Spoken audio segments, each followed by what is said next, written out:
Hello students, स्वागत है आपका हमारे स्टडी व्यू एजुकेशन चैनल में। आज की जो डिक्टेशन है वो 75 वर्ड पर मिनट की स्पीड से रहेगी। डिक्टेशन स्टार्ट होगी 3 सेकंड बाद। Ready, start. महोदय, आज के इस समारोह का अपना अलग महत्व है। पंचायत भारतवर्ष की एक बहुत पुरानी संस्था है और जैसा अभी कहा गया, इन्हीं पंचायतों के कारण ही भारतवर्ष अब तक जीवित रह सका है। हम पर बाहर से बार बार आक्रमण हुए, विदेशियों की विजय हुई, पर ग्राम पंचायतें अपने स्थान पर ज्यों की त्यों बनी रही। अंग्रेजी शासन के विस्तार के फलस्वरूप अन्य संस्थाओं के बिखर जाने के साथ साथ ये पंचायतें भी नष्ट हो गई।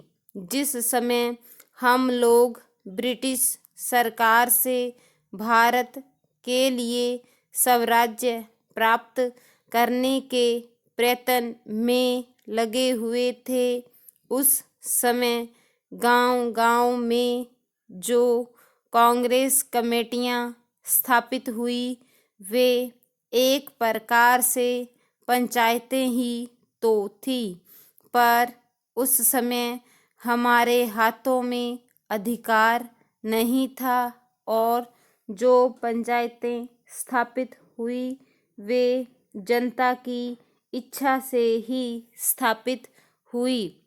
हमारे हाथों में जब अधिकार आया तो उस समय ये ग्राम पंचायतें सभी स्थानों पर थी। संविधान बनाते समय भी यही सोचा गया कि ऊंची व्यवस्थापिका सभाओं तक पहुंचने के लिए पंचायतें ही सबसे पहली कड़ी होगी।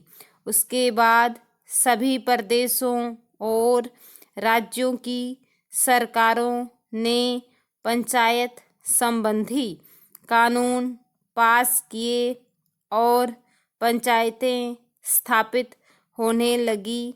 इसी समय प्राय सभी राज्यों में पंचायतें हैं। यह दूसरी बात है कि कहीं पर उनका काम भली भांति चल रहा है और कहीं उतने सुचारू रूप से नहीं चल रहा। आज यह सुनकर मुझे बहुत प्रसन्नता हुई कि आपके इस राज्य में पंचायतों को ठीक रूप से चलाने पर बड़ा जोर दिया जा रहा है, जिनका काम सबसे अच्छा और सुंदर समझा जाता है, उनकी पुरस्कार दिया जाता है। इसलिए मैंने आपकी ओर से आज 2-4 पंचायतों के मुखिया लोगों को अनुदान दिया।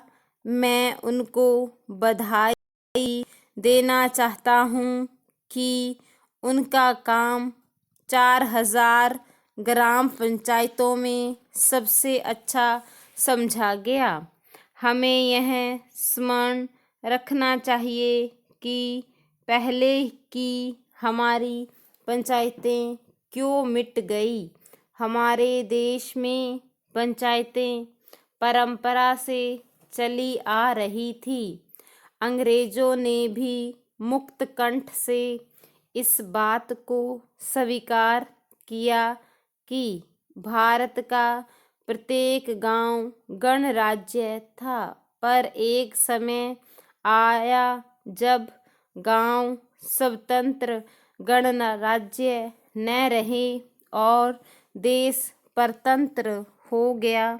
इसका कारण हम में कमजोरियों का आना था। हमें उन कमजोरियों से अभी भी बचते रहना चाहिए, जिससे फिर से वह दिन न देखना पड़े। वह कमजोरी थी उन पंचायतों का संकीर्ण दृष्टिकोण। लोगों ने पंचायतों की परिधि के क्षेत्र को ही अपना देश माना और इस कारण जब एक पंचायत पर आक्रमण हुआ तो दूसरी पंचायतों ने उसकी रक्षा में हाथ बढ़ाना अपना धर्म नहीं समझा। इसी प्रकार विदेशियों ने एक एक पर आक्रमण करके सारे देश पर अपना अधिकार कर लिया। हमारे शत्रुओं ने हमारे पारस्परिक वैमनस्य और भेदभाव से भी लाभ उठाया। अभी हाल में जब भाषावार राज्यों का प्रश्न उपस्थित हुआ तो गांव की छोटी छोटी पंचायतों ने जैसी सम्मतियां प्रकट की, उनसे यह स्पष्ट हो गया।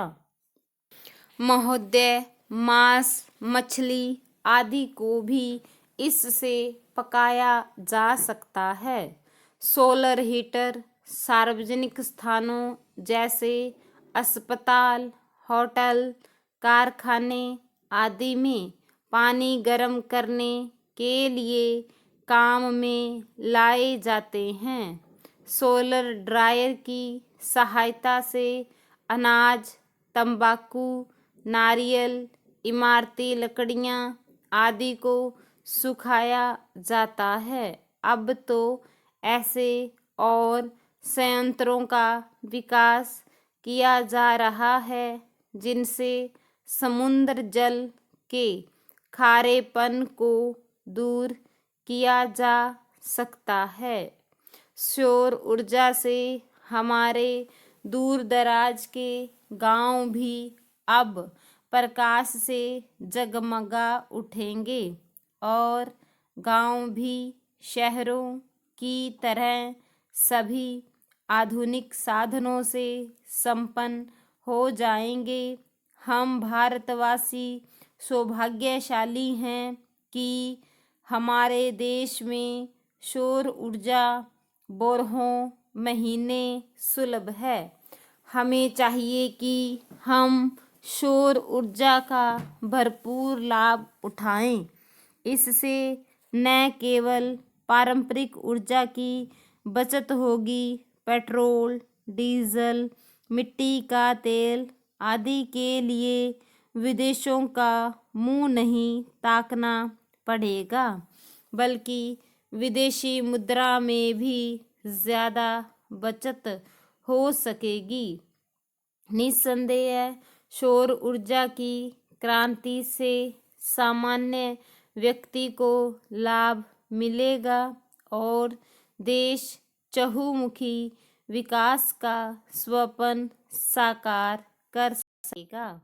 चुनाव के पहले की स्थिति से देश गुजर रहा है। देश का लाखों करोड़ों का खर्च चुनाव पर होता है, चुनाव प्रक्रिया पर होता है। अतिरिक्त इसके चुनाव प्रत्याशी भी लाखों करोड़ों का खर्च करते हैं।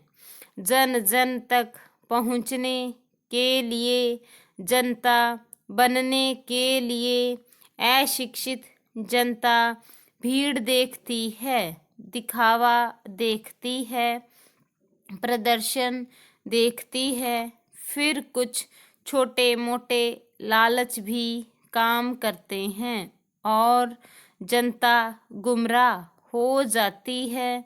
ऐसी स्थिति में चुने गए प्रत्याशियों से भला क्या देश का हित हो सकता है। शिक्षित बुद्धिजीवी व्यक्ति चुनाव प्रक्रिया से, चुनाव परिणामों से हताश होकर प्रक्रिया से ही अपने को दूर रखने का उपक्रम करते हैं या करने को मजबूर हो जाते हैं। लंबी खड़ी कतारों में अपना समय नहीं लगाना चाहते।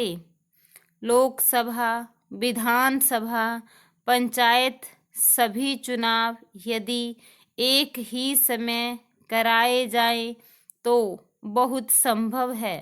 लोगों में रुचि बने, समय का व्यय रुके, आर्थिक खर्च भार जो देश को बार बार करना पड़ता है वह बच सकता है। क्या ऐसा कुछ सोचा नहीं जा सकता? प्रत्याशी बनने के लिए भी कुछ मापदंड निर्धारित होने चाहिए। उनको शिक्षित होना चाहिए और चुने जाने के बाद उनके लिए एक आचार संहिता होनी चाहिए। उनके खर्च एवं संपदा पर एक प्रतिबंध होना चाहिए। एक गवेषणात्मक दृष्टि होनी चाहिए। समाज का हित चाहने वाले ऐसे चुनिंदा लोगों का जीवन महात्मा गांधी की तरह सरल, स्वच्छ एवं सादगी वाला होना चाहिए। यदि ऐसा होने लगा तो व्यापारिक भावना से आने वाले प्रत्याशी समय हट जाएंगे। अच्छे चुनिंदा व्यक्ति ही देश को सही दिशा दे सकते हैं, देश का हित कर सकते हैं। बहुजन संप्रेषण के माध्यमों के अभिनव विकास तथा राष्ट्रीय चेतना का अंतर्राष्ट्रीय जीवन से संबंध बढ़ा है, जिसके कारण मनुष्य की सामाजिक और आर्थिक समस्याएं भी जटिल होती गई हैं। वैज्ञानिक और तकनीकी विकास भी निरंतर उधरमुखी हो रहा है। स्टॉप।